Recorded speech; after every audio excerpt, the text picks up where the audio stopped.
શિક્ષણ મુદ્દે ખાનગી શાળાના શિક્ષકો મૂંઝવણમાં છે। ખાનગી શાળાના શિક્ષકોએ વીટીવી સમક્ષ વેદના વ્યક્ત કરી।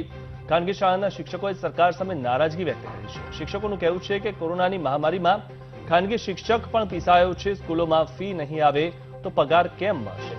ઓનલાઈન શિક્ષણ આપતા શિક્ષકોને પગાર ચૂકવવો પડે છે। સરકારે એકતરફી પરિપત્ર જાહેર કર્યો છે।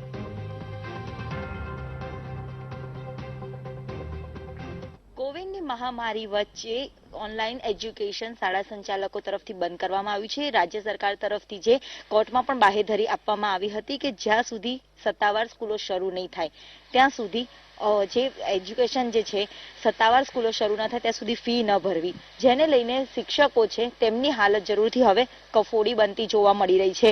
લોકડાઉનના કપરા સમયમાં શિક્ષકોને પણ હવે મહામારીનો તો સામનો કરવો જ પડ્યો છે, ત્યારે ઘરની પરિસ્થિતિ, આર્થિક પરિસ્થિતિનો પણ સામનો શિક્ષકો કરતા હોય છે। શિક્ષકો છે આપણી સાથે, સીધી ચર્ચા એમની પાસેથી જ કરીશું। લોકડાઉનનો જે સમય વીત્યો શિક્ષકો માટે પણ કપરા ચઢાણ હતા।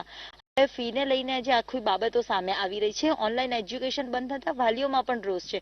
હકીકતમાં વાલીઓની સાથે સાથે શિક્ષકોની પરિસ્થિતિ કેવી છે? देखिए मेरी सुनिए, हम लोग जो काम तो शुरू से कर ही रहे थे इसमें, ठीक है। फिर ये लॉकडाउन का टाइम आ गया। लॉकडाउन में हमने सारी चीज़ें शुरू करी थी इसमें और सब कुछ अच्छे से चल रहा था। सब कुछ, कोई किसी भी टाइप की कोई भी प्रॉब्लम हो नहीं रही थी इसमें। अब सडनली गवर्नमेंट ने एकदम से डिसीजन लिया कि भाई आप स्कूल ऑनलाइन क्लासेस बंद कर दीजिए और फीस नहीं देंगे। अब आप मुझे बताइए, अगर फीस नहीं आएगी स्कूल के अंदर तो हम लोगों को पगार कहाँ से मिलेगी?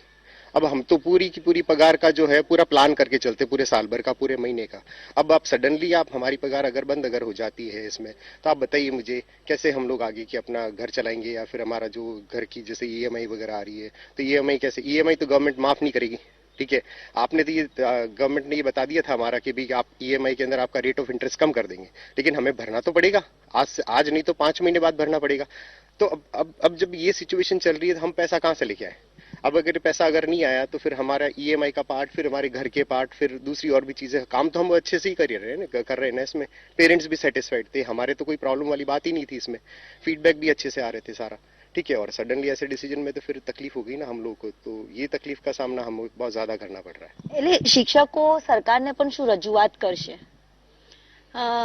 इसमें टीचर्स जो है वो गवर्नमेंट को ये रिक्वेस्ट कर सकती है कि जैसे गवर्नमेंट टीचर्स को भी सैलरी मिल रही है तो हम तो बहुत एफिशिएंटली बच्चों को पढ़ा रहे हैं। जो इफेक्टिवली हम लोग टीचिंग पहले करते थे आज भी हम उतना ही इफेक्टिवली टीच कर रहे हैं। सिर्फ हमारा माध्यम बदला है, जिस माध्यम से हम बच्चों को पढ़ा रहे हैं उस माध्यम को बदला गया है। तो हम क्यों इस ऑनलाइन टीचिंग को एक्सेप्ट नहीं कर पा रहे हैं? इसका एक सबसे इंपॉर्टेंट रीजन ये है कि हमें एजुकेशन चाहिए, लेकिन हमें मूंगफलियों के दाम चाहिए।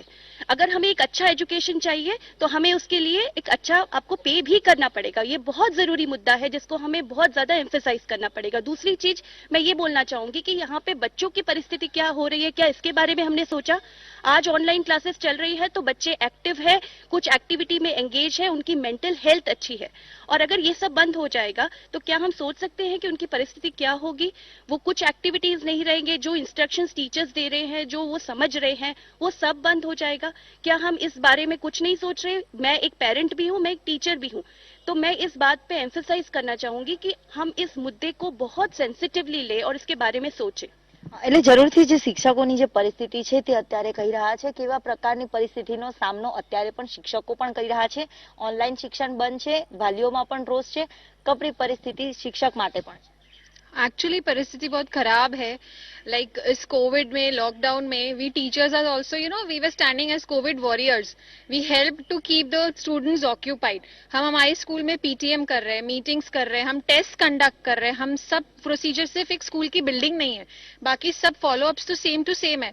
हमारे टीचर्स में भी काफी टीचर ऐसे जो 50 की एज में है, 45-50 प्लस है, दे आर नॉट टेक्नो सेवी, उनको नहीं आ रहा है करना। फिर भी हम पूरे पूरे दिन ट्रेनिंग ले रहे हैं कैसे ऐप को मतलब यूज करना है, कैसे हम जब सब कुछ हम सीख रहे हैं तो why aren't we paid? Until and unless पैसे मिलेंगे हमारे पास तो कोई मोटिवेशन ही नहीं है। हमारा घर कैसे चलेगा? हमारे भी काफी ईएमआईज है, हम भी काफी साल भर का प्लान करते हैं।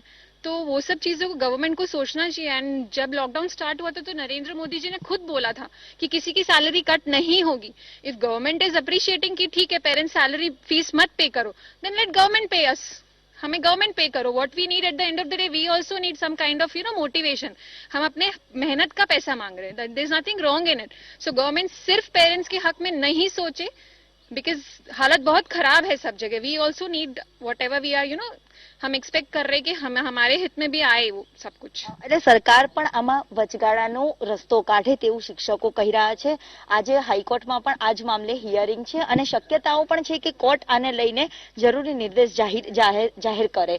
તેને લઈને શિક્ષકો કેટલી આશા અપેક્ષા ન્યાયતંત્ર ઉપર પણ રાખી રહ્યા છે. હા, આજે હાઈકોર્ટમાં જાણવા મળ્યું છે કે આજે હાઈકોર્ટમાં જે હિયરિંગ છે એની અંદર પણ જો અમારી બાજુનો ચુકાદો આવે, અમે એવું નથી કહેતા કે અમારી ટીચર બાજુનો જ આવે, પેરેન્ટ્સ તરફ પણ આવે, પણ બંનેને સેટિસ્ફેક્શન થાય એ રીતનો ચુકાદો આવે તો બહુ સારી વાત છે. કારણ કે અમે અમારું કામ બહુ ઓનેસ્ટલી કરેલું છે. 4 મહિનાથી અમે કામ કરી રહ્યા છીએ અને ગવર્મેન્ટ શિક્ષકોને પગાર મળે છે, ખાનગી શાળાના શિક્ષકોને કેમ નહીં?